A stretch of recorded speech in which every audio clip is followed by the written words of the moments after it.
Merry Christmas, everybody. I want to talk today about the evidence for Santa. I'm the last of 5 kids, so growing up, I didn't have a Santa or any fantasy thereof. But when I was a dad and my kids were 5 and 6, my daughter comes to me and says, "Dad, is Santa Claus real?" I said, "I don't know.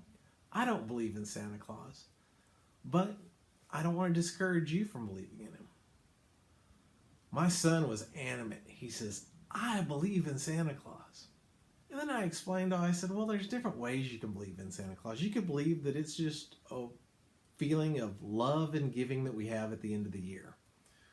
Or you could believe in a literal man that rides in a sleigh drawn by reindeer that lands on the roof and he climbs down the chimney and puts presents into there. Or it could be just that there's the guy at the mall and there's people in books and movies that are Santa, and it's just a character. It's not an actual person.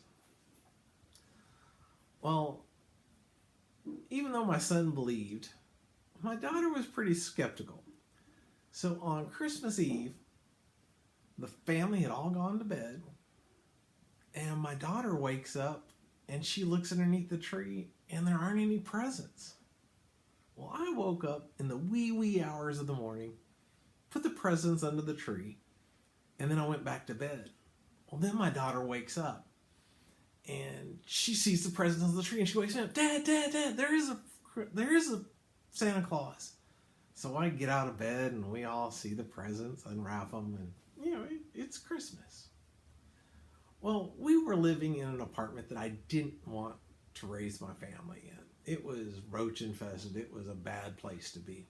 So that next year, I used all of our economic resources and we bought a house. Well, when it came to the end of the year, the next Christmas, we didn't have any money. So there was not going to be any presents. There wasn't going to be a tree. It just wasn't going to happen. Well, a few days before Christmas, my son and I were driving and he sees a fake Christmas tree that somebody had put out for bulk trash. And he says, "Dad, can we have that Christmas tree?" I said, "Sure." So I drove, turned around. We went and got the Christmas tree, and it was in perfect shape. It just didn't have a stand. So we got home, and ironically, my wife had scored a tree, and it was just really bent bad, so you couldn't put it in a stand. So we put that in a bucket of rocks, and we had that tree, and then we built a stand for the artificial tree. Well, it was Christmas Eve, and I still wasn't expecting any presents. And then a coworker of mine pulls up at the house in a white Ford Escort. He had his Santa hat on. His wife was with him. And he gets out of his car. He says, "Merry Christmas, John." And he didn't say much to me, but he opened up the hatchback of the car, and he grabs a big bag of toys, and he throws them over his shoulder, and he walks into my house, and he puts them under my tree. And my daughter comes to me and she says, "Dad, who is that?" I said, "That's Santa Claus." So that year I had my evidence, and that year I believed in Santa Claus.